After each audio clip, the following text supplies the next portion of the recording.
Russia launched a combined wave of attacks against Ukraine for the second night in a row, with the one on Monday being its largest aerial strike since the beginning of the full-scale invasion, with over 230 missiles and drones. The attacks have renewed the calls to the Western allies to lift the restrictions on using long-range weapons to hit targets inside Russia.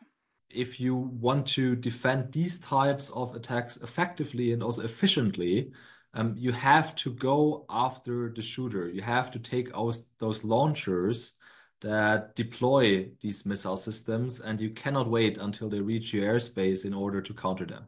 The Institute for the Study of War says there are at least 250 military and paramilitary objects in Russia within the range of ATACMS missiles that the United States has provided Ukraine. It's now for the decision makers to really weigh those risks. Are you willing to take the risk that we indeed experience such a humanitarian disaster of unprecedented scale in Europe?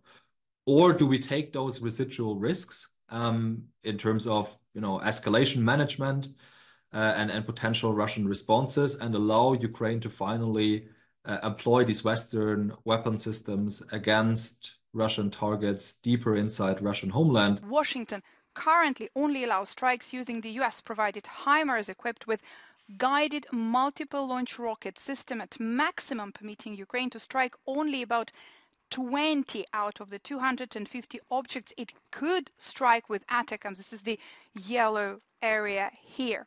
Now, the Institute for the Study of War says Ukrainian forces do not have to strike every single Russian military and paramilitary object in Russia within the range of Western-provided weapons in order to start generating significant operational pressures on the Russian military. But lifting those restrictions would generate a serious Ukrainian long-range strike threat that would force a decision point on the Kremlin and likely prompt the Russian military command to significantly reconfigure assets throughout the deep rear to protect against Ukrainian strikes.